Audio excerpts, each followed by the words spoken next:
Hola a todos, nos volvemos a reencontrar para dar comienzo a una nueva clase teórica cuyo contenido es sobre sistema digestivo 2, los órganos del tubo digestivo, que comprenden al esófago, al estómago y al intestino delgado y grueso.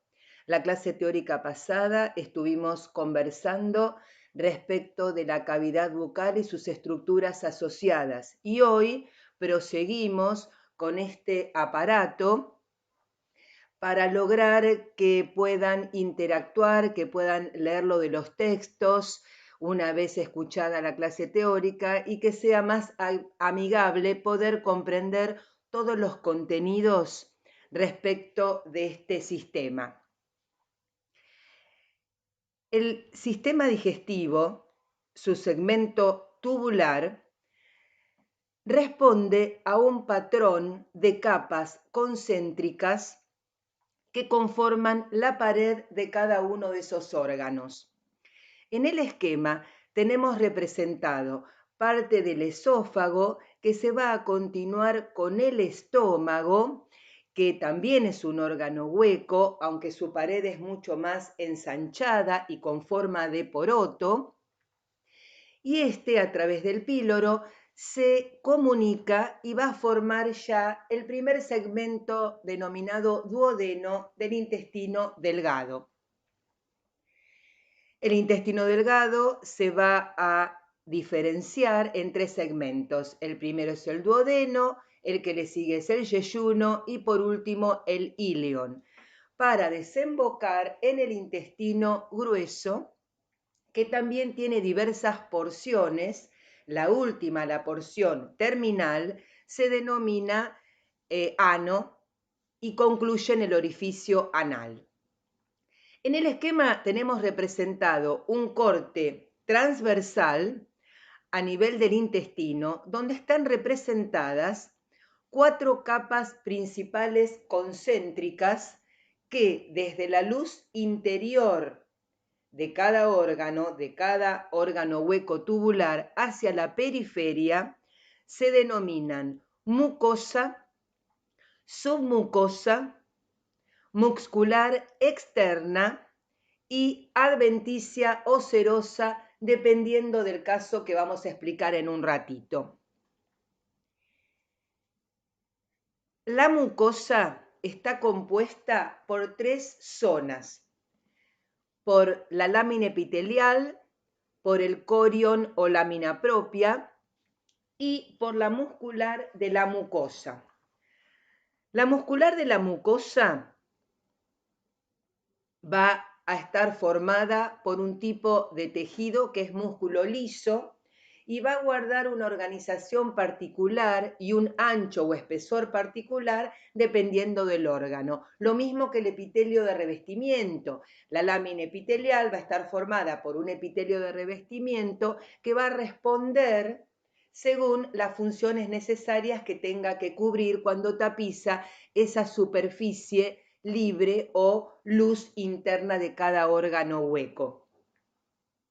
Además, la muscular de la mucosa, tener en cuenta que solo se halla presente en la mucosa de los órganos huecos del tubo digestivo y su presencia le permite diferenciarlos del resto de órganos huecos de otros aparatos o sistemas. La submucosa, que es la capa contigua a la mucosa, alejándome de la luz interna del órgano hueco, está formada por tejido conectivo, ligeramente más denso que el presente en la lámina propia o corion. Importante porque además de proveer el soporte, es el tejido que va a estar altamente inervado e irrigado, es decir, va a ser rico en vasos sanguíneos de gran calibre, linfáticos y terminales nerviosos. Luego continuamos con la muscular externa. La muscular externa está formada por tejido muscular liso en la mayoría de los órganos, aunque hay alguna excepción que veremos más adelante en la clase teórica. Esa muscular externa, cuyo tejido es músculo de tipo liso, se divide en dos zonas. Una capa muscular circular interna y una capa muscular longitudinal externa. Es decir, la disposición de las fibras musculares es diferente, pero el tejido sigue siendo de tipo músculo liso. Y por último, tenemos la serosa o adventicia, que es la capa más externa, la más superficial, formada por tejido conectivo normalmente laxo y que a veces puede tener adosado un tejido conectivo especializado como es el tejido adiposo. Básicamente este patrón de capas, ya acá no se denominan túnicas, dejamos la denominación de túnicas para los vasos sanguíneos exclusivamente. Entonces, las capas que conforman la pared de los órganos huecos del aparato o sistema digestivo son la mucosa, la submucosa, la muscular externa y la adventicia o serosa.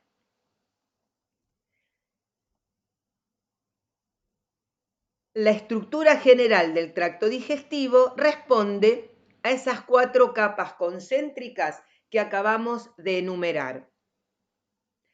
Vamos a ver ahora función y composición histológica en cuanto a tejidos presentes en cada una de ellas. La capa mucosa está formada por una lámina epitelial de tejido epitelial que va a ir variando según la función que cumpla en cada órgano hueco. La lámina propia o corion, formada por tejido conectivo laxo, o sea que tengo abundante proporción de células y menor proporción de fibras. La muscular de la mucosa, formada por tejido muscular liso, que dijimos que es una característica histológica presente y exclusiva de los órganos huecos que forman el tubo digestivo. La capa mucosa en general va a cumplir, según el tipo de epitelio, con la función de barrera, protección, secreción, absorción. Cumple también con una función inmunológica, ya que en el tejido conectivo laxo de la lámina propia existen nódulos linfáticos, que recuerdan son acúmulos de linfocitos que sirven como defensa inmunológica para nuestro organismo. En cuanto a la capa submucosa, el tejido que predomina, que la compone, es un tejido conectivo, propiamente dicho, no modelado o irregular, ligeramente denso. Definimos esta terminología porque hay diversidad entre los autores. Algunos consideran que es laxo, otros consideran que es denso, pero comparando cualquier submucosa con la lámina propia o corion, la capa submucosa es mucho menos laxa, ¿sí? Entonces, la definición que consideramos más adecuada en cuanto a su composición es considerar que está formada por un tejido conectivo propiamente dicho, ligeramente denso, no modelado o irregular, ¿sí? La función de la capa submucosa, sabiendo la composición del tejido que tiene, va a ser entonces ser reservorio de vasos sanguíneos, linfáticos, ser reservorio de glándulas y también de plexo nervioso, denominado plexo de Meissner. ¿Qué es un plexo nervioso? Un plexo nervioso el que nosotros observamos con el microscopio óptico, es tejido nervioso inmerso en un tejido conectivo ligeramente denso, como está presente en la capa mucosa. Se pueden observar agrupaciones de cuerpos neuronales o somas que se denominan plexo de Meissner. Esos cuerpos neuronales o somas emiten prolongaciones que son sus fibras nerviosas, ¿sí? A lo largo de todos los órganos huecos del tubo digestivo, en la capa mucosa existen estos plexos, ¿sí? Que son acúmulos de tejido nervioso. Con respecto a la capa muscular externa, el tejido que la conforma es tejido muscular de tipo liso. Como ya explicamos en la diapositiva anterior, que nos mostraba el esquema en corte transversal, ese tejido muscular liso se dispone en dos capas concéntricas, la muscular longitudinal y la muscular circular, ¿sí? Es el mismo tejido, pero varía la disposición. Hay un caso particular que es el estómago, que vamos a ver más adelante, que además tiene una tercera capa, ¿sí? Esa disposición de fibras musculares, la capa más interna de esa muscular externa, es de tipo oblicua, ¿sí? Es un caso particular que vamos a ver en un ratito. Otra particularidad la tenemos en el esófago. En el esófago, el tercio superior del esófago, que está ubicado en la cavidad torácica, se continúa con la muscular externa de la faringe, cuyo tejido es de tipo muscular estriado esquelético, y ese tercio superior de la muscular externa esofágica también es de tejido muscular estriado esquelético para favorecer la deglución y el pasaje del bolo alimenticio. Son particularidades, ¿sí? Entonces, la capa muscular externa tiene la facultad de mezclar los alimentos previamente con una digestión parcial realizada en la cavidad bucal, propulsión, o sea, realiza movimientos de contracción para que ese bolo alimenticio se deslice, ¿sí?, por la pared esofágica para dirigirlo hacia el estómago. Tiene la particularidad de que forma esfínteres, ¿sí?, para regular ese pasaje, y además, inmerso dentro de este tejido muscular, de la capa muscular externa, encontramos plexo de Auerbach, o sea, encontramos acúmulo de tejido nervioso representado por los somas o cuerpos neuronales con sus prolongaciones nerviosas, ¿sí?, idéntico a lo que ocurre en la capa submucosa. Los plexos de Auerbach están presentes en todos los órganos huecos en la capa muscular externa del tubo digestivo. Y por último, la capa más periférica de la pared de los órganos huecos del tubo digestivo está conformada por la capa serosa, o también denominada adventicia. ¿Cuál es la diferencia? Ambas están compuestas por tejido conectivo de tipo laxo. Sin embargo, cuando, además del tejido conectivo laxo, tengo adosado epitelio simple plano, que en este caso se denomina mesotelio, se denomina serosa. La serosa, además, anatómicamente, corresponde a la hoja visceral del peritoneo, por lo cual la serosa va a estar presente en aquellas porciones del tubo digestivo recubiertas por dicha hoja, como por ejemplo ocurre en el estómago, ¿sí? Otros órganos que tienen solamente tejido conectivo laxo, en ellos se denomina esa última capa adventicia, como ocurre en la mayor extensión del esófago.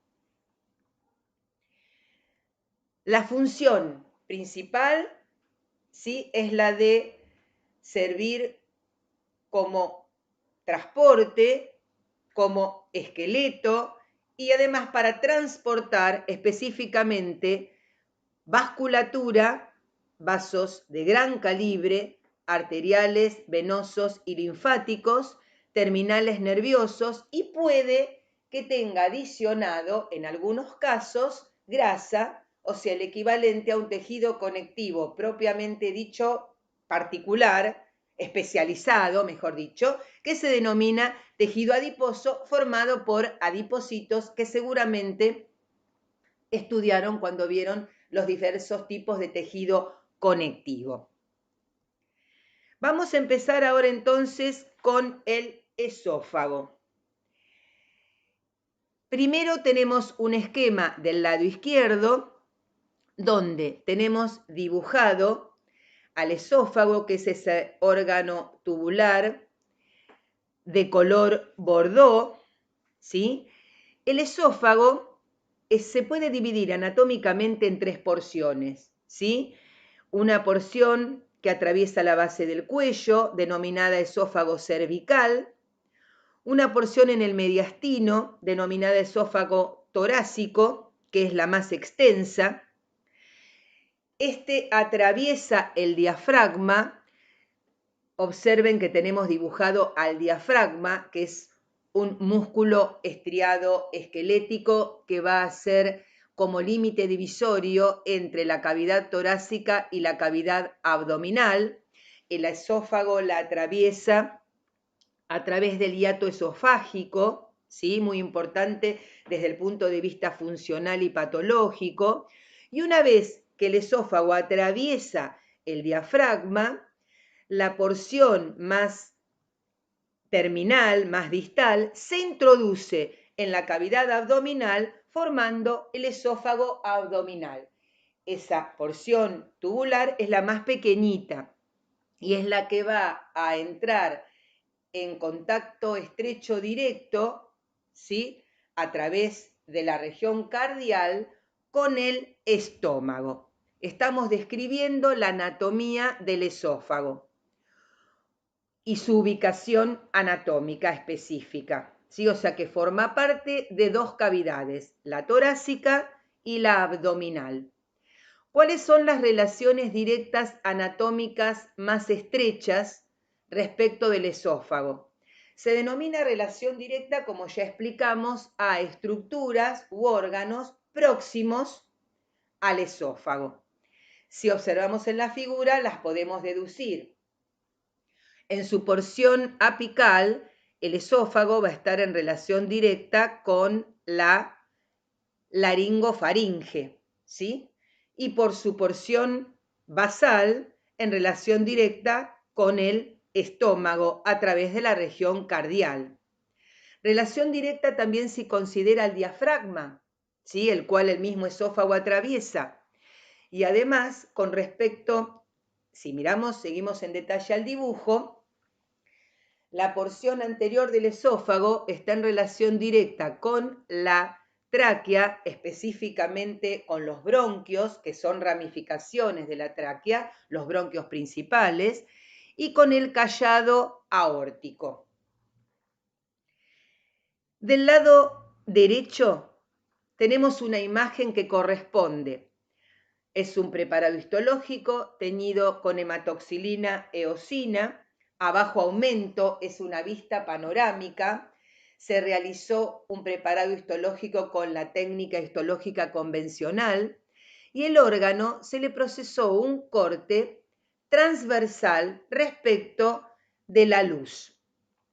Quiere decir que yo estoy observando un corte transversal de la pared del esófago donde puedo ver la luz interna y debería en esa pared esofágica poder discriminar las 4 capas concéntricas que forman la pared de todo órgano hueco del aparato digestivo, que son la mucosa. La mucosa va a contener a la lámina epitelial, a la lámina propia o corion y a la muscular de la mucosa, la submucosa, la muscular externa y la adventicia. Las tenemos enumeradas y se ven perfectamente, se pueden resolver en una vista panorámica. Si prestamos un poquito de atención, ¿sí? El esófago se caracteriza por tener presencia de glándulas, ¿sí? Glándulas mucosas o seromucosas presentes en la submucosa, ¿sí? Que es tejido conectivo, y en la lámina propia de la mucosa, que también es tejido conectivo. Los acúmulos de acinos o porción secretora de las glándulas se pueden resolver y están marcados en la submucosa. También encuentro presencia de acúmulos de linfocitos en esa submucosa que le van a proveer la defensa, ¿sí? Denominados nódulos linfáticos. Seguimos con esófago. Acá tenemos una foto a mayor aumento, ¿sí? Donde tengo un preparado histológico, la pared del esófago, el esófago también está en corte transverso, veo la luz interna en el centro de la foto y veo la mucosa esofágica, la submucosa, la muscular externa y la adventicia en la porción basal de la fotografía. Fíjense que en la parte apical de la foto algunas capas están rotas. Eso ocurre porque cuando uno corta un órgano hueco tubular que ya ha sido fijado, a veces con el propio corte puede ser que algunas capas se fragmenten o desaparezcan, cosa que en vivo no ocurre. Entonces, detengámonos a mirar la parte inferior de la foto, donde aparece la mucosa formada por una lámina epitelial que ya ahora podemos identificarla, que es un tipo de epitelio estratificado. Veo varias estratos, varias capas de núcleos, y la capa de núcleos más superficial que da hacia la luz interna del órgano son planos. Por eso decimos que el epitelio posee un tipo de epitelio de revestimiento de tipo estratificado plano, característico del esófago y que le va a servir como protección, ¿sí? Y que evita el desgaste o rozamiento. Hay algunas especies que además tienen el esófago, su epitelio, con queratina, ¿sí? Para evitar los efectos abrasivos del pasaje de los alimentos, ¿sí? Que a veces son muy ásperos. Eso pasa en algunas especies, en otras no. Simplemente el epitelio del esófago es plano estratificado. Si miro aún más en detalle, ¿sí? Habíamos dicho que encontrábamos glándulas esofágicas. Las glándulas presentes en la lámina propia de la mucosa se denominan glándulas cardiales, aunque estén presentes en el esófago. Las glándulas más prominentes, más grandes, más importantes y en mayor número se encuentran concentradas en la submucosa y se denominan glándulas esofágicas propias. La muscular externa, que la vemos bien ancha y prominente en la imagen, es una capa formada por tejido muscular, es un tejido acidófilo en dos disposiciones, ¿sí? Diferentes, como ya explicamos, y vale aclarar que según de qué porción esté realizado el preparado histológico, puede ser que en esta capa, si yo hago el preparado del tercio superior del esófago, voy a identificar tejido muscular estriado esquelético. Si yo hago el preparado, en cambio, del tercio inferior, ¿sí?, el que está en cavidad abdominal, el tejido que predomina es tejido muscular de tipo liso. En el medio de ese tubo esofágico encuentro mezcla de ambos tejidos, ¿sí? Pero esa capa muscular externa va a estar compuesta con tejido muscular liso o estriado esquelético según de qué porción yo realice el preparado histológico, ¿sí? Y por último, tenemos la adventicia o serosa, que está conformada por tejido conectivo de tipo laxo, y recuerden que en el caso que exista mesotelio se denomina serosa, aunque la mayor longitud del esófago está conformado por la capa adventicia. En cuanto a la vascularización del esófago, las ramas principales que sugerimos que recuerden son las ramas de la arteria subclavia, de la aorta torácica, de la aorta abdominal, y el drenaje se realiza a expensas en las venas yugular interna, cava superior y en el sistema de la vena porta. El sistema de la vena porta lo vamos a explicar en detalle en la última clase de sistema digestivo cuando expliquemos hígado, ¿sí? La inervación, ¿sí?, está dada por el sistema nervioso autónomo. Sistema nervioso autónomo formado por el simpático y el parasimpático son contenidos que veremos al finalizar la asignatura, ¿sí? Con respecto a los plexos, ¿sí?, que ya les dimos el nombre y comentamos en qué capas estaban localizados a lo largo de todos los órganos huecos del sistema digestivo, del tubo digestivo.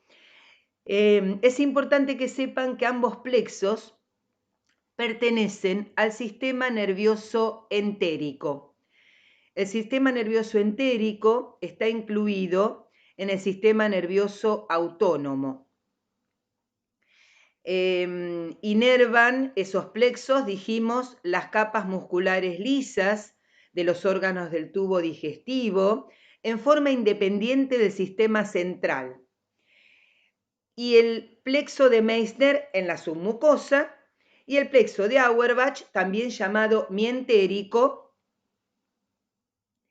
favorecen ambos el proceso denominado peristalsis, o sea, las ondas contráctiles, que son contracciones rítmicas en forma lenta, de manera tal que esa constricción y acortamiento sirve para impulsar su contenido a lo largo del tubo digestivo, ¿sí? En detalle de este sistema nervioso entérico, ¿sí?, vuelvo a repetir, incluido en el sistema nervioso autónomo, se ve más adelante en nuestra asignatura, ¿sí?, cuando tengamos más herramientas para poder abordar el tejido nervioso, que es bastante complejo, por otro lado. La foto que sigue es un preparado histológico a mayor aumento. Acá estamos haciendo la secuencia, ¿sí?, del esófago desde una vista panorámica, como si enfocaran con la lupa del microscopio, una vista un poquitito con mayor aumento y ahora, ¿sí?, otra con un objetivo de un poco de mayor aumento. De manera tal que yo acá, en este caso, no voy a poder ver todas las capas, ¿sí? Al aumentar, al lograr un aumento mayor, voy a poder aumentar una determinada región. En este caso, estoy enfocando la mucosa esofágica. En la porción apical está la luz interna del órgano. Luego sigue la lámina epitelial, ese epitelio de revestimiento estratificado plano, incluido en la mucosa. Subyacente al epitelio tengo la lámina propia o corion, formada por tejido conectivo de tipo laxo. Si miran en detalle, fíjense la cantidad de vasos sanguíneos, ¿sí? Con glóbulos rojos adentro, que son esos puntitos fucsia que aparecen. Luego sigue la muscular de la mucosa, conformada por tejido muscular de tipo liso, cuyas fibras musculares adoptan una disposición longitudinal, en general en el esófago. Lo importante a tener en cuenta es lo gruesa, el gran espesor de la muscular de la mucosa del esófago. De todos los órganos del tubo digestivo, esta es otra característica histológica diferencial, es la más prominente. O sea, yo puedo diferenciar al esófago respecto de los otros órganos huecos del tubo digestivo por el tipo de epitelio y por la gran prominencia de la muscular de la mucosa, en cuanto a características histológicas diferenciales propias de la mucosa esofágica. Por debajo, ¿sí? Ya estoy en submucosa, estoy fuera de la mucosa del esófago, sigo en la capa adyacente de su pared. Se resuelven gran cantidad de acinos, ¿sí? Veo muchísimas porciones secretoras denominadas acinos o adenómeros, que son la porción secretora de las glándulas mucosas esofágicas propias, típicas del esófago. En esta otra foto, sí, que es muy similar, tengo la luz del órgano hueco, la primer capa mucosa formada por su epitelio, la lámina propia y la muscular de la mucosa, y en la submucosa, ¿sí? En la submucosa tengo gran predominio de glándulas, se ven gran cantidad de acinos y veo también parte de un conducto excretor. La composición mayoritaria del tejido de la submucosa es tejido conectivo moderadamente denso, pero encuentro gran proporción de glándulas, denominadas glándulas esofágicas propias. Y al final, al pie de ese preparado, veo una porción de la muscular externa. La transición del esófago hacia el estómago se denomina transición esófago-gástrica. Tengo dos fotos de dos preparados histológicos, ambos teñidos con hematoxilina eosina a diferente aumento.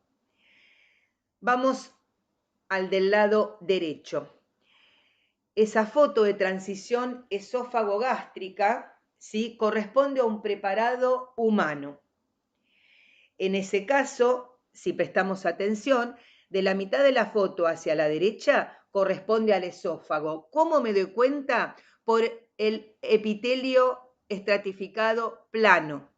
Es un epitelio estratificado plano muy ancho que está atravesado por papilas de tejido conectivo, ¿sí?, que pertenecen a la lámina propia adyacente. Y luego sigue la muscular de la mucosa. De la mitad de la foto, de esa misma foto hacia la izquierda, cambia abruptamente el epitelio.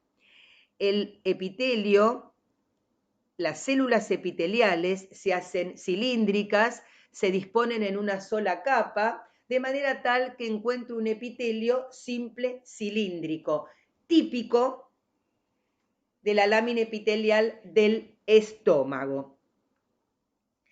El estómago, ¿sí?, la primera región se denomina región cardial, luego tengo una región denominada fundus o fondo, luego tengo el cuerpo del estómago y luego tengo la región pilórica, que es la que va a estar en contacto directo estrecho, se va a continuar, ¿sí?, mediante el esfínter pilórico con el duodeno, que pertenece al intestino delgado. En el caso particular del epitelio de revestimiento del estómago, independientemente de sus regiones, posee un epitelio cilíndrico simple, mucosecretor. Las células epiteliales cilíndricas secretan un moco con características particulares, es un moco insoluble, ¿sí?, que va a proteger a esa mucosa estomacal de la autodigestión, ¿sí? Entonces, ese epitelio cilíndrico simple mucosecretor tapiza toda la extensión del estómago y a su vez se diferencia en unas depresiones, ¿sí?, o invaginaciones denominadas fositas, fosas o fovéolas gástricas. En esas fositas o fovéolas gástricas van a desembocar todas las glándulas, ya sean las cardiales, las fúndicas o las pilóricas, tienen el nombre de la región en la cual están ubicadas, todas las glándulas de la mucosa del estómago desembocan en esas fositas gástricas, las cuales están formadas por el epitelio simple cilíndrico mucosecretor. Si miramos la foto, yo puedo identificar al epitelio, ¿sí?, simple cilíndrico, muy diferente, es abrupta la diferenciación entre un epitelio y el otro, y además las luces de esas glándulas gástricas que van a desembocar en las propias fositas del estómago. Después va a continuar también, tengo interdigitada la lámina propia de tejido conectivo y también va a tener una muscular de la mucosa. Si vamos al preparado histológico de la lámina superior izquierda, que tiene un aumento, se resuelve con un aumento un poco mayor, del lado derecho tengo la mucosa del esófago, donde se desdiferencia perfectamente el epitelio estratificado plano del lado derecho, mientras que del izquierdo tengo el epitelio simple cilíndrico mucosecretor presente en las fositas o fovéolas estomacales. Por debajo, ¿sí?, tengo músculo de tipo liso. Vamos a empezar ahora con el siguiente órgano hueco tubular que se continúa con el esófago, que se denomina estómago. ¿Cuál es la función general y propia del estómago? En el estómago se transforma el bolo alimenticio semisólido en el quimo, mediante acciones mecánicas y químicas, o sea, una de las funciones principales del estómago es la digestión.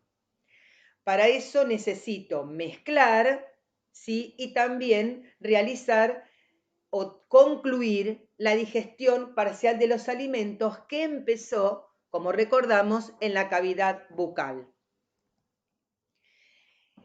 El estómago se encuentra localizado anatómicamente en la cavidad abdominal, ¿sí? Si miramos la figura del lado derecho, tengo representado los órganos huecos del tubo digestivo y también tengo al hígado como glándula anexa, ¿sí? Tengo representado el esófago, que proviene su porción inicial y su segmento medial ubicado en la cavidad torácica. El diafragma divide hacia la porción apical la cavidad torácica y hacia la porción basal la cavidad abdominal, donde encuentro la mayor cantidad de los órganos del tubo digestivo, además del hígado. El estómago, ¿sí?, que es un órgano tubular hueco más ensanchado, para poder ubicarlo anatómicamente, necesito valerme de un recurso imaginario que vamos a explicar ahora, donde vamos a describir la topografía del abdomen, ¿sí?, para poder localizar los diferentes órganos de la cavidad abdominal y conocer la nomenclatura cuando nos referimos a los distintos procesos que ahí ocurren. Entonces, mediante el trazado de 4 líneas virtuales imaginarias, 2 horizontales y 2 verticales, el abdomen queda dividido en 9 cuadrantes, correspondiendo cada uno a una región topográfica que tiene un nombre particular. La línea horizontal superior pasa por el borde inferior costal a nivel de la 10ª costilla. La línea horizontal inferior pasa por el punto más alto entre ambas crestas ilíacas. Las líneas verticales imaginarias que trazamos, paralelas, cruzan el punto medio de las clavículas y de los pliegues inguinales, de manera tal que yo voy a poder diferenciar los 9 cuadrantes que vamos a pasar a enumerar. Tenemos anotado en celeste los nombres y los vamos a ubicar para que nos podamos entender virtualmente. El hipocondrio derecho es el que está ubicado en la porción apical, abdominal del lado derecho. En el centro de esa misma línea se encuentra el epigastrio. Y en esa misma línea del lado izquierdo se encuentra el hipocondrio izquierdo. Pasamos a la línea de los cuadrantes del medio. Del lado derecho se encuentra el flanco derecho. En el medio, donde está el ombligo, ese cuadrante se denomina zona umbilical. Y por último, del lado izquierdo, el flanco izquierdo. En la línea inferior está delimitado la fosa ilíaca derecha, el hipogastrio y la fosa ilíaca izquierda. Entonces, aprendemos ahora el nombre de estos 9 cuadrantes imaginarios que me sirven anatómicamente para poder ubicar a los diferentes órganos presentes o localizados, ubicados anatómicamente en el cuerpo humano en la cavidad abdominal. En el caso particular del estómago, ¿sí?, el estómago lo tenemos dibujado en un cuerpo femenino del lado derecho, pero en realidad la curvatura mayor de ese estómago está un poquito más inclinada, lo que hace que el estómago realmente se ubique como está en la figura superior del lado derecho, de manera tal que el estómago va a ocupar el hipocondrio izquierdo y el epigastrio. O sea, estamos dando la localización anatómica específica en la cavidad abdominal del estómago, hipocondrio izquierdo y epigastrio. Bueno, prosiguiendo, vamos a dar algunas especificaciones anatómicas, o sea, a nivel macroscópico del estómago. Esta foto fue sacada del Atlas de Netter. Es un libro que tiene ilustraciones anatómicas muy útiles, muy didácticas, muy simples, ¿sí?, muy completas, que también se pueden encontrar en forma digital, ¿sí? En nuestro caso, les comento, en la foto está clampeado, si fijan en detalle esos brochecitos, ¿sí?, como si fueran 2 broches comunes, para levantar, ajustan al órgano, al hígado en este caso, lo clampeo y lo levanto, ¿sí? de manera tal que puedo ver en la pared posterior del hígado aparece la vesícula biliar. Lo levanto para poder identificar macroscópicamente al estómago en su volumen por completo, ¿sí? Si yo clampeara mi estómago, ¿sí? La pared posterior del estómago está en estrecha relación con el páncreas. El páncreas no lo veo porque se ubica por detrás del estómago. Observando con detenimiento el estómago, puedo ver la porción del esófago que desemboca en la región cardial, en la concavidad, en la porción superior, encuentro la región anatómica denominada fondo. El mayor volumen del órgano se denomina cuerpo, anatómicamente, y por último desemboca en la región pilórica, la cual se va a contactar directamente con el duodeno, que es uno de los segmentos del intestino delgado. Puedo observar también en el estómago una curvatura menor, es el borde derecho del estómago, y en el cual se inserta el epiplón menor, y una curvatura mayor, de concavidad mayor, en el borde izquierdo del estómago, donde se inserta el epiplón mayor. ¿Cuáles son las relaciones directas anatómicas principales del estómago? El hígado, ¿sí? El páncreas, que aunque no se ve, está por detrás. El diafragma, si ven en la porción superior, ¿sí? El fondo del estómago está en relación directa con el diafragma, músculo estriado esquelético que divide la cavidad torácica de la abdominal. Y en la porción basal, ¿sí? La curvatura mayor, la zona pilórica, está en relación directa con un segmento del intestino grueso denominado colon transverso. Si miramos en detalle, todas las bolsitas que están dibujadas de amarillo corresponden a tejido adiposo.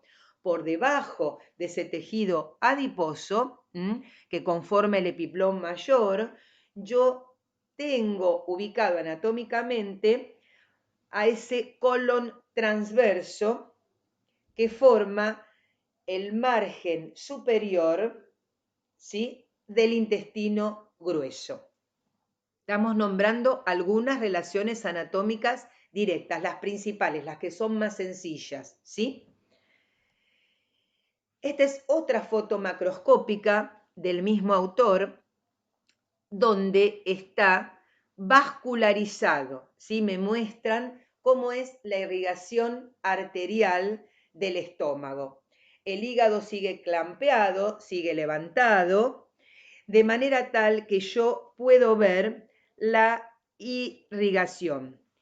La irrigación de la curvatura menor resulta de anastomosis de ramas arteriales diferentes a la irrigación de la curvatura mayor, que resulta de la anastomosis o unión de otras ramas arteriales, ¿sí? Son ramas directas o que indirectamente provienen del tronco celíaco. Y están dadas. La curvatura menor resulta de la anastomosis de la arteria coronaria estomáquica con la arteria pilórica, mientras que la curvatura mayor resulta de la anastomosis entre la arteria gastroepiploica derecha y la gastroepiploica izquierda. Las ramas colaterales o ramificaciones, ¿sí?, no hace falta saberlas, ¿sí? Damos simplemente las ramas arteriales principales, ¿sí?, que vascularizan al estómago, tanto a la curvatura menor como a la curvatura mayor. El drenaje se realiza hacia el sistema de la vena porta y de la vena cava inferior.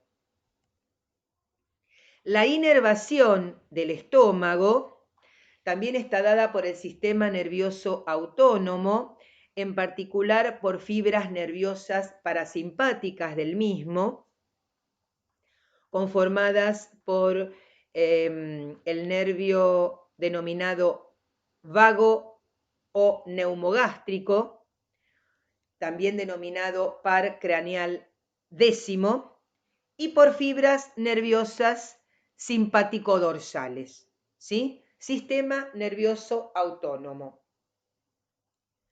La próxima diapositiva, ¿sí? Es un estómago visto macroscópicamente que fue cortado al medio, fue hemiseccionado, ¿sí? Saqué una porción y me quedo viendo macroscópicamente cómo es el estómago, que es un órgano hueco ensanchado, por adentro. De manera tal que puedo definir el esófago, ¿sí? Que desemboca en la región cardial, el fondo, ¿sí? Que está en la porción apical, el cuello, que abarca el mayor volumen, y el píloro, que desemboca en el duodeno. Renombramos anatómicamente las regiones en las cuales se divide el estómago. Sin embargo, histológicamente, cuando se hicieron preparados histológicos, los histólogos redefinieron o renombraron e hicieron divisiones histológicas según el tipo de glándulas que predomina en la mucosa de la pared estomacal. En la región cardial predominan glándulas cardiales. En la región fúndica predominan glándulas fúndicas, también denominadas glándulas gástricas. Y en la región pilórica predominan glándulas pilóricas, también llamadas antrales. Tiene que quedar claro que el estómago tiene el mismo patrón de organización estructural en su pared que todos los órganos huecos del tubo digestivo, como se especificó al inicio del teórico: mucosa, submucosa, muscular externa y serosa, en el caso particular del estómago. Pero la mucosa del estómago, en su lámina propia, tiene alto predominio de glándulas, que se denominan según en la región que estén ubicadas, ¿sí? Cardiales, fúndicas o gástricas y pilóricas. La diapositiva que sigue ya es preparado histológico, ¿sí? Con diferentes aumentos. Del lado izquierdo tenemos una vista panorámica de la pared del estómago. Al estómago se le realizó un corte transversal, de manera tal que yo puedo, en la visión panorámica, debería poder resolver la mucosa, la submucosa, la muscular externa y la serosa del estómago. La mucosa, indicada por la barra, va a abarcar la lámina epitelial, la lámina propio-corion y la muscular de la mucosa. Fíjense que la banda inferior flaquita, delgadita, limita la mucosa estomacal. En esa mucosa gástrica yo voy a encontrar el epitelio de revestimiento, ¿sí? Que habíamos dicho que era cilíndrico simple, mucosecretor. Esas ondulaciones o fositas o invaginaciones de la mucosa o fovéolas gástricas, ¿sí? Que tengo en aumento en la primera foto del lado derecho, ¿sí? Y gran cantidad de glándulas gástricas o fúndicas, que son las más estudiadas y son las que hay en mayor proporción por la extensión del cuerpo y el fondo anatómico. Esas glándulas gástricas o fúndicas se ven en la foto panorámica, son las que abarcan la mayor extensión, el ancho de la mucosa gástrica, y se ven las luces. Entre medios de cada una de esas glándulas gástricas se encuentran las células del conectivo que forman la lámina propia. Todas las glándulas gástricas, ¿sí? Su base se asienta en la muscular de la mucosa y desembocan todas las glándulas gástricas en las fositas o fovéolas.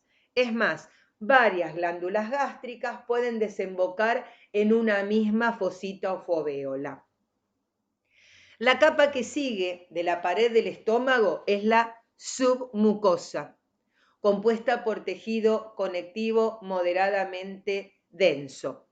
Si observamos, hay una estructura hueca, tubular, en corte transverso, ¿sí? Que la deberían poder reconocer asociando al teórico de cardiovascular. En el tejido conectivo dijimos que tenemos vasos arteriales, vasos venosos, linfáticos y terminales nerviosos, además de las células típicas del tejido conectivo. En este caso, si miro en detalle, es un corte transversal de una arteriola. ¿Cómo me doy cuenta? Porque veo los núcleos del endotelio en protrusión hacia la luz de ese vaso arterial y tengo una ancha túnica media, prominente túnica media de tejido muscular. Las dos características histológicas, ¿sí? Típicas, además de presencia de glóbulos rojos en la luz, que puede haber o no. Si miramos aún más en detalle, ¿sí? A la izquierda de esa arteriola, tengo una estructura con una forma más colapsada, mucho más irregular, que aparentemente tiene un endotelio simple plano, ¿sí? Que podría llegar a ser una vénula. Debería yo ampliar, ¿sí? Darle mayor aumento a esa estructura para poder confirmar que se trata de una ramificación de un vaso venoso como es una vénula, ¿sí? Vamos repasando conceptos que a esta altura ya deberían reconocer solitos, ¿sí? La capa que sigue a la submucosa, ¿sí? En esa pared del estómago, es la muscular externa. En el caso particular del estómago, ¿sí? Tenemos músculo de tipo liso dispuesto en 3 disposiciones diferentes, siendo la capa más interna la disposición oblicua, sí que es bastante difícil de resolver o de poder identificar con claridad en un preparado histológico, ¿sí? Entonces, la muscular externa del estómago estaría compuesto por una capa oblicua interna, una capa circular media y una capa longitudinal externa. El tejido es el mismo, es tejido muscular de tipo liso en diferente disposición, ¿sí?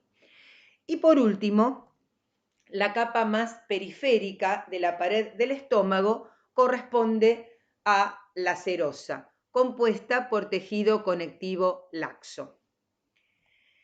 Vamos a ampliar, ¿sí? En detalle la lámina epitelial de esa mucosa gástrica. En la primera foto, teñida con hematoxilina y eosina, veo claramente la luz del órgano interna y las fositas o fovéolas, que son esas ondulaciones compuestas por epitelio de revestimiento de tipo cilíndrico simple mucosecretor. Son células, dijimos, que iban a producir un moco insoluble que va a proteger al propio órgano de la autodigestión. Y veo abajo de esa misma foto un montón de glándulas gástricas donde se ven las luces paralelas que desembocan en esas fositas o fovéolas. El epitelio de las glándulas gástricas está formado por diferentes tipos celulares que en un ratito vamos a explicar, ¿sí? La foto del medio, del lado derecho, tengo a mayor aumento amplificadas las células cilíndricas dispuestas en una sola capa de esa lámina epitelial que reviste a cada una de las fositas o fovéolas, ¿sí? Si yo al preparado con hematoxilina y eosina le adiciono o le practico la técnica de Paz, recuerden que la técnica de Paz es una técnica histoquímica exclusiva para resolver hidratos de carbono de alto peso molecular, en la cual se utiliza ácido periódico y el reactivo de Schiff. Si hay alta concentración de hidratos de carbono de alto peso molecular en el citoplasma de la célula, me va a dar un color fucsia positivo. Si presto atención, en la foto de abajo, cada una de esas células cilíndricas epiteliales, ¿sí?, dan Paz positivo por la presencia de ese hidrato de carbono llamado mucina, proveniente del mucinógeno, que forma ese moco insoluble, ¿sí? O sea que se puede resolver, ¿sí?, la presencia del moco insoluble con la técnica de Paz, que no es la única.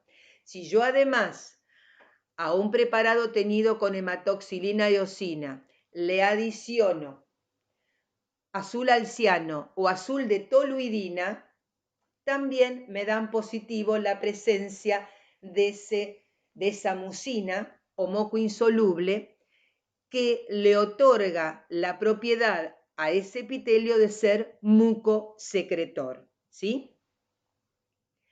En la foto que sigue, seguimos con la estructura histológica de la mucosa gástrica.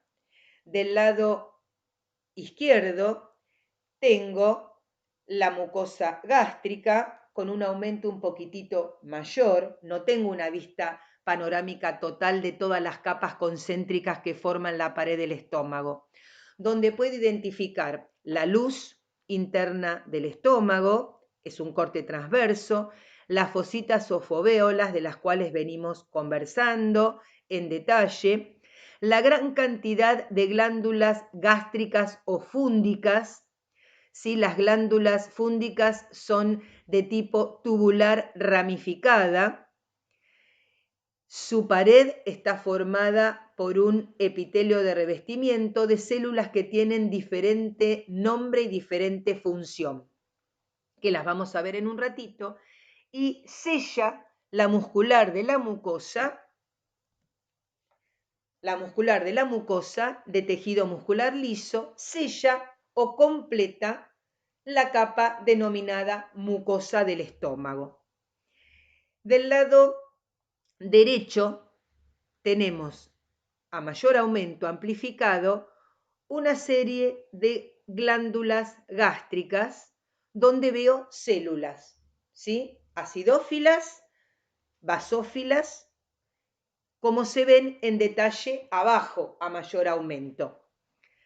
Las células globosas, gorditas, ¿sí?, cuyo citoplasma se tiñó de rosado rojizo, ¿sí?, son células cuya afinidad tintorial es hacia un colorante ácido o eosinófilo, ¿sí? Por lo tanto, la característica tintorial al microscopio óptico de campo claro es que esas células son acidófilas.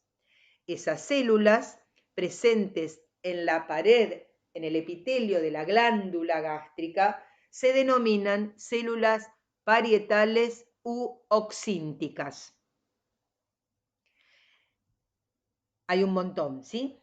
Y además puedo identificar otras células formando parte de ese epitelio de la glándula gástrica, en la mucosa gástrica, que son de forma mucho más piramidal, cuyo citoplasma se ve en color violáceo. Quiere decir que la afinidad tintorial preponderante en esas células es que son basófilas, ¿sí? Esas células se denominan células principales o cimogénicas y también se resuelven al microscopio óptico de campo claro y forman parte del epitelio de la glándula gástrica. Y por último, en esas glándulas gástricas que estoy viendo, resolviendo a mayor aumento, voy a encontrar otras células de forma triangular que en un preparado teñido con hematoxilina y eosina, el citoplasma se ve casi incoloro, ¿sí? Esas células se denominan mucosas del cuello. Las mucosas del cuello también forman parte del epitelio de la glándula gástrica. Se resuelven al microscopio óptico de campo claro. Lo que ocurre que esas células van a producir un moco soluble con diferentes propiedades químicas respecto del moco sintetizado por las células del epitelio de revestimiento de las fositas. Este moco es soluble y en general se pierde en la fijación y deshidratación de la técnica histológica convencional. Pero si yo modifico la fijación, ¿sí?, con el fijador adecuado y además al preparado histológico de hematoxilina y eosina le agrego azul alciano, el citoplasma de las células mucosas del cuello dan positivo, o sea, se vería de color turquesa. Es otra posibilidad para poder demostrar su presencia en el epitelio de las glándulas gástricas. Y acá tenemos una foto de las glándulas gástricas y las células que conforman su epitelio a mayor aumento. Fíjense que estoy resolviendo a 400 por, donde tenemos en ramillete un grupo de células principales osimogénicas, cuya característica tintorial es basófila, ¿sí?, la más preponderante. ¿Sí? Acá tenemos otro ramillete de células principales osimogénicas. Y tengo distribuidas aleatoriamente y en toda la extensión de la glándula gástrica a las células globosas, acidófilas, grandes, denominadas parietales u oxínticas. Entre medio, ¿sí?, de las glándulas gástricas encuentro al tejido conectivo laxo que forma parte o que conforma a la lámina propia o corion. Es decir, la lámina propia o corion del estómago, ¿sí?, de la mucosa del estómago, está interpuesta entre las glándulas tubulares ramificadas que abundan en esa mucosa gástrica. Acá tenemos un esquema, ¿sí?, muy simple de una glándula gástrica tubular ramificada. Primero vamos a entender cómo está compuesto, ¿sí?, cuáles son las zonas que puedo discriminar en esa glándula gástrica. Una cosa es la fóvea, ¿sí? La fóvea son las invaginaciones que dan hacia la luz. Y la glándula gástrica desemboca en esa fóvea, ¿sí? Tienen una luz común que va a terminar en la cavidad superficial o luz interna del órgano, ¿sí? En la glándula gástrica, la porción más próxima a la fóvea se denomina istmo. Es una porción de transición, ¿sí? Luego, por debajo del istmo, sigue el cuello en la glándula gástrica. Y el cuello termina en la porción más ensanchada y ramificada de esa glándula gástrica, denominada fondo. Estamos describiendo las porciones en las cuales anatómicamente yo puedo dividir a una glándula gástrica. El epitelio de revestimiento va a estar formado por diferentes tipos celulares que predominan según la región que yo analice. En la fosita gástrica tengo presencia de células mucosas superficiales, ¿sí?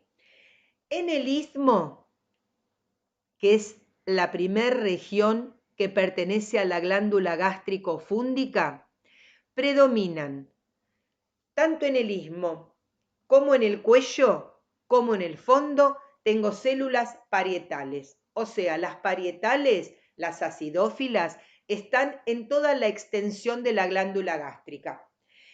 En el istmo, sin embargo, el predominio es de células madre o células indiferenciadas o células stem cells, que son las que se van a dividir por mitosis y van a renovar a las células epiteliales de la fosita y a las células epiteliales de la glándula gástrica. O sea, en el istmo se concentra la población celular de reserva que se va a diferenciar en los diferentes tipos celulares y los va a renovar, ya sea para renovación de las células mucosas superficiales de la fóvea o para la renovación del resto de células epiteliales que forman la glándula gástrica.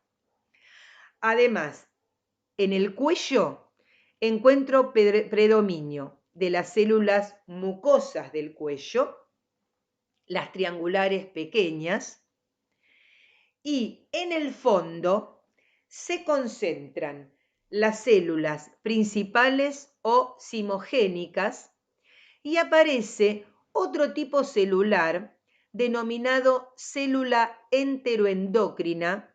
Son células que van a producir hormonas, ¿sí?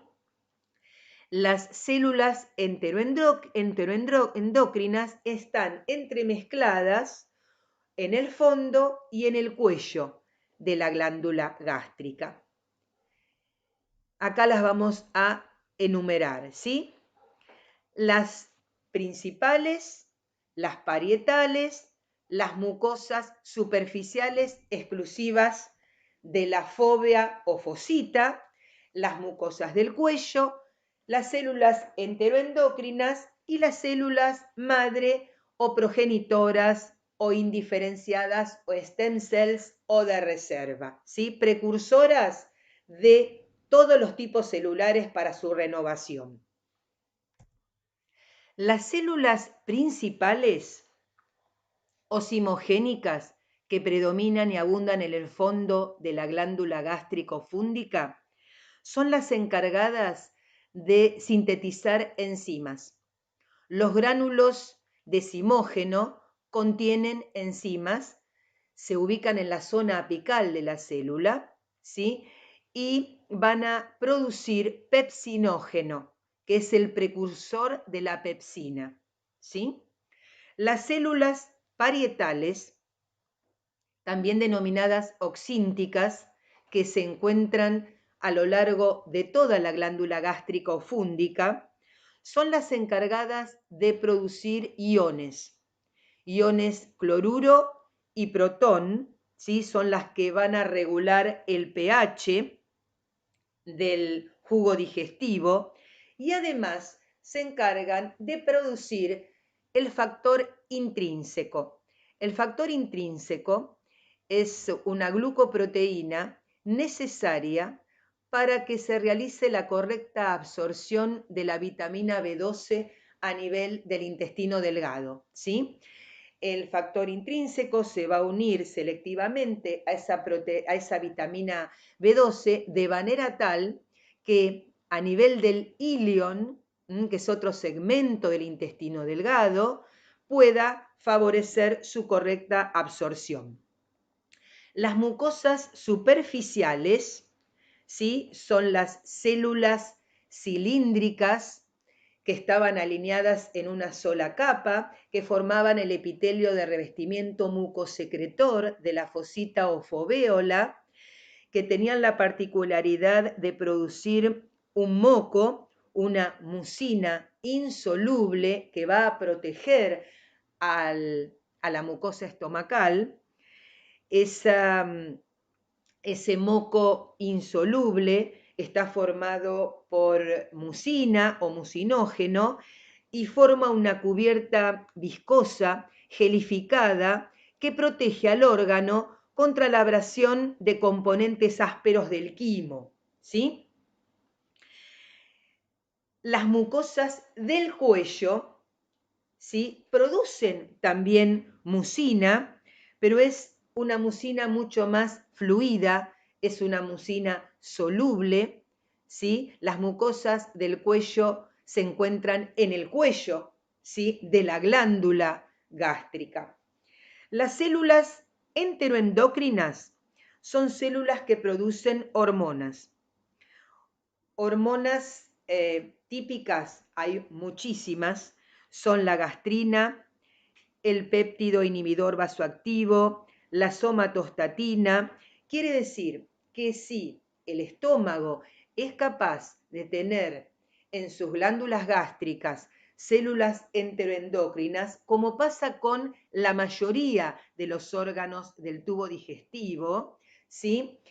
En particular, el estómago se considera que tiene una función endocrina, ¿sí?, que tiene una función porque produce hormonas que van a ser liberadas a circulación y que actúan en forma parácrina.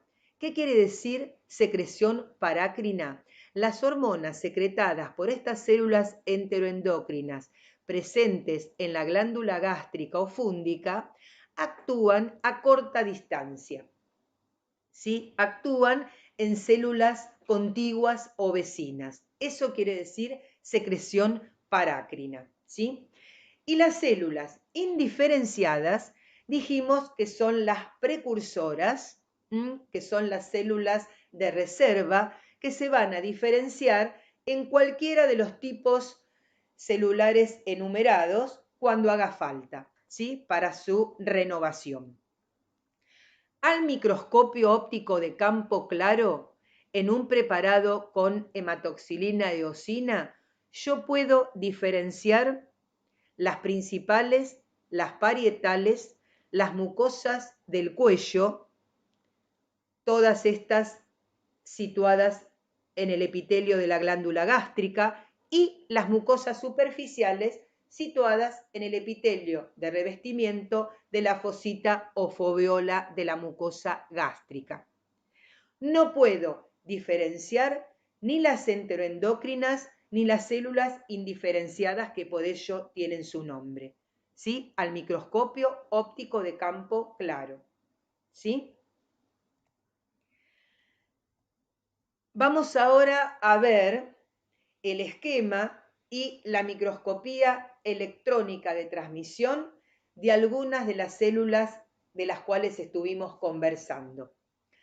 Microscopía electrónica de transmisión me sirve para ver la ultraestructura celular, o sea, yo puedo ver el desarrollo de los compartimientos presentes adentro del citoplasma de cada una de las células, ¿sí? En este caso particular, tenemos dibujada a la célula principal osimogénica, o la última edición del Ross la llama también adelomorfa. Otros autores no diferencian esta terminología, ¿sí? La célula principal osimogénica es una célula que sintetiza proteínas. Las proteínas están incluidas en las vesículas o gránulos de secreción denominados decimógeno, ¿sí? Del lado derecho tenemos la foto realizada con el microscopio electrónico de transmisión, donde vemos un núcleo basal con cromatina laxa que demuestra una activa funcionalidad, gran cantidad de retículo endoplásmico rugoso circunscribiendo y en la base del núcleo y de la célula. Tengo un aparato de Golgi con cisternas dilatadas y desarrolladas. Tengo toda la maquinaria, todos los compartimentos necesarios para favorecer la síntesis de proteína, ¿sí? esa disposición de esos compartimientos, ¿sí?, al microscopio electrónico de transmisión son los responsables de la basofilia presente al microscopio óptico cuando yo miro e identifico una célula principal osimogénica. Los gránulos o vesículas que contienen a las proteínas recién sintetizadas, que se ven como gránulos decimógeno claritos en el microscopio electrónico de transmisión, le conferirían al óptico una acidofilia. ¿Está bien?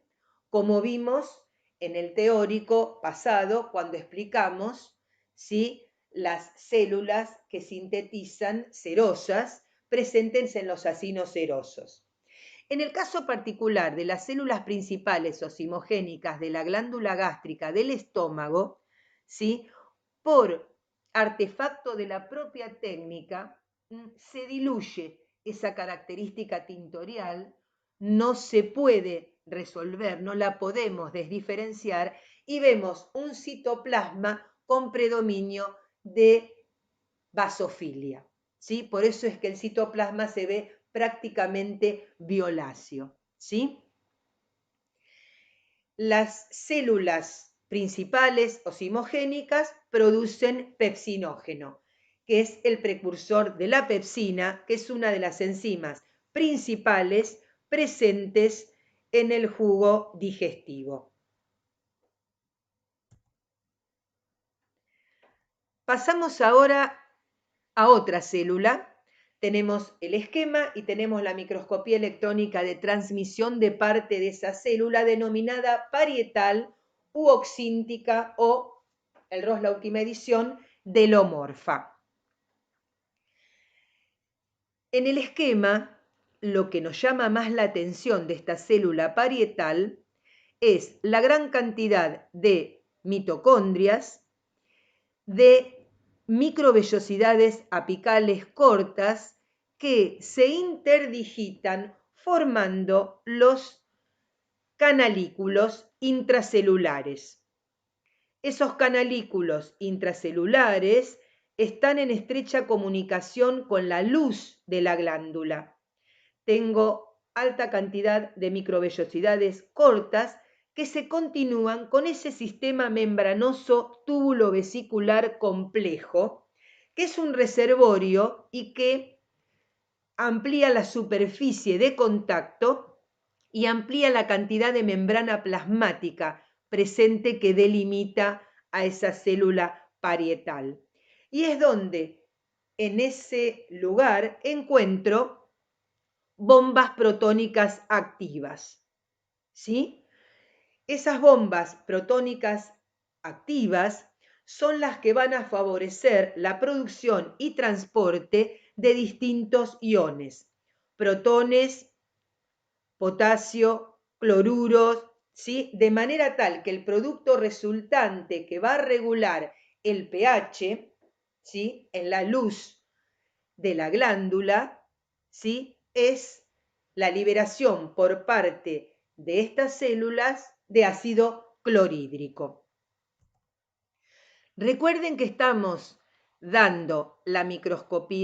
comparando la microscopía electrónica, la ultraestructura, qué compartimiento tienen más desarrollado algunas de las células que forman parte del epitelio de la glándula gástrica. En el microscopio óptico de campo claro, estas células, por la alta presencia de bombas y por la alta presencia de mitocondrias que solamente se resuelven con el microscopio electrónico de transmisión, ¿sí?, son las responsables de la característica tintorial acidófila en el microscopio óptico de campo claro.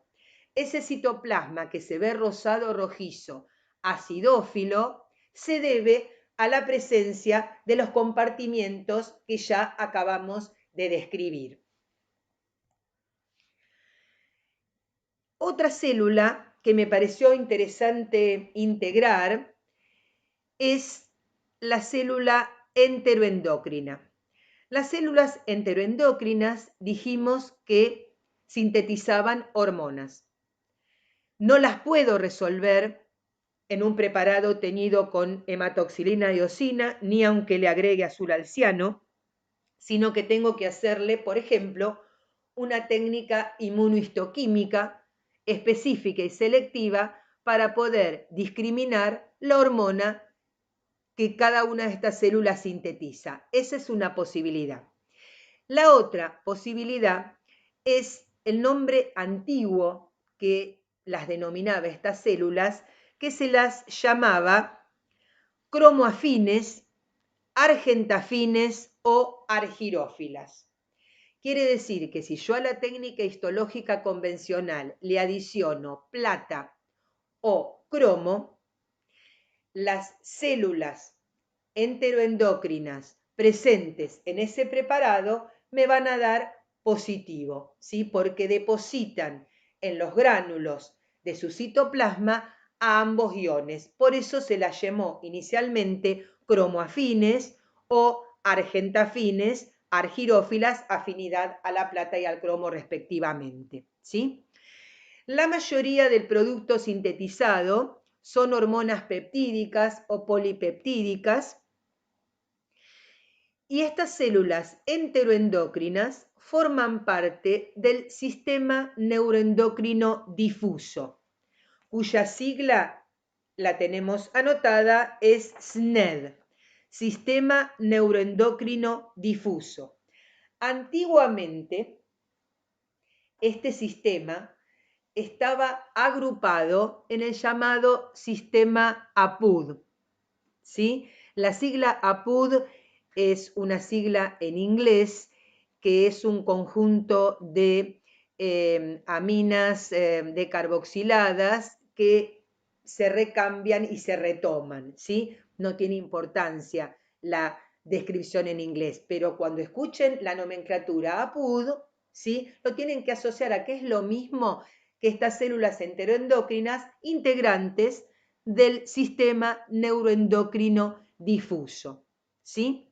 Si miramos en detalle el dibujito, el esquema de la derecha, estas células pueden ser cerradas o pueden ser abiertas.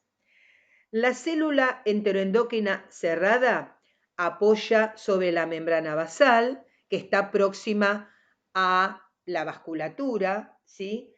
Al capilar o vaso a donde va a verter el contenido hormonal, ¿sí? Y además, esta célula cerrada no siempre contacta con la luz de la glándula gástrica. Fíjense que por arriba yo tengo otras dos células que la solapan. Por eso se denomina célula enteroendocrina cerrada, ¿sí? No contacta con la luz de la glándula gástrica, pero sí está apta para liberar el contenido hormonal que sintetizó, secretarlo hacia circulación, y esa secreción va a tener su efecto en una célula contigua o vecina. Por eso es secreción parácrina.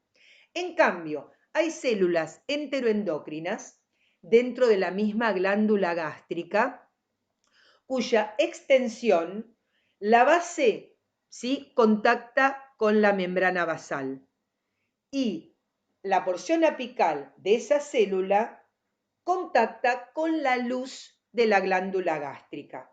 Sin embargo, el contenido hormonal almacenado en sus gránulos es liberado hacia circulación.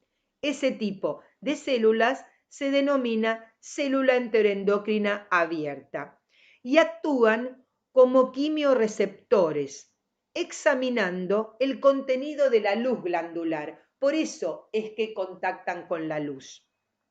Si recuerdan, tienen receptores similares a las familias de los T1R y T2R acoplados a proteína G, que explicamos que eran los que eran capaces de discriminar los sabores dulce, amargo y umami, ¿sí?, en los corpúsculos gustativos de la superficie dorsal de la lengua que explicamos en la teórica anterior. Entonces, la secreción de las células enteroendocrinas cerradas va a ser regulada por mecanismos nerviosos, ¿sí? Y por mecanismos parácrinos. En el centro de la foto tenemos la fotografía al microscopio electrónico de transmisión, donde vemos en toda la extensión y circundando al núcleo la gran cantidad de gránulos electrodensos que contienen todas las células enteroendocrinas presentes en el epitelio de revestimiento de la glándula gástrica. Hasta acá hemos concluido con esófago y estómago. En un próximo video audio vamos a continuar con intestino delgado e intestino grueso, ¿sí?